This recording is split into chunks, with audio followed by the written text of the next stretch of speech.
সবার কাছেই তুই আমার স্বীকৃত সন্তান, জায়েজ সন্তান, কিন্তু তোরটা বাবা, তুমি আমার বাবা না হলে তোমার জীবনটা টান দিয়ে ছিঁড়ে ফেলতাম। অনেক কিছু বলছো, কখনো কোনো উত্তর দেয় নেই, কিন্তু এইখানে ফুল স্টপ দাও বাবা।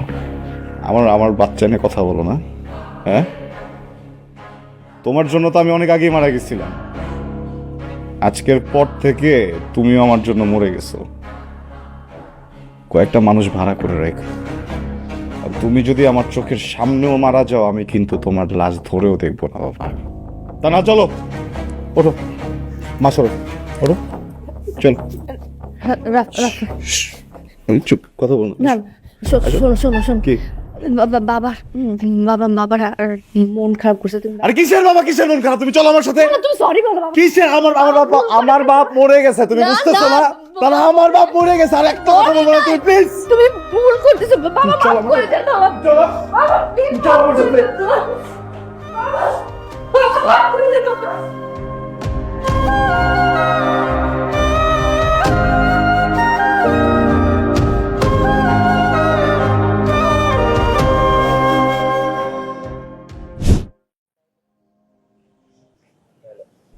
মানুষ মানুষকে বিয়ে করে কত কিছু দেয়, তাই না?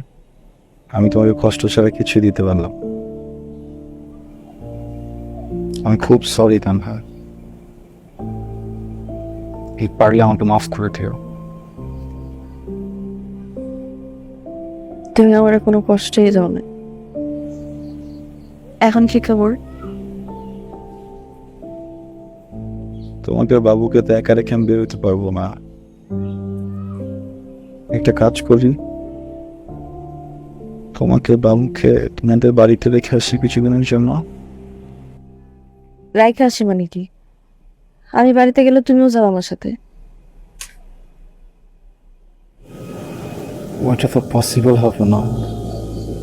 দেখো, বাবু যখন পৃথিবীতে আসবে তখন কতগুলো টাকা লাগবে না? আমাদের এখান থেকে কাজ করতে হবে না? এগুলোর জন্য ওখানে গিয়ে ফ্যামিলির সাথে একটু আরাম করো।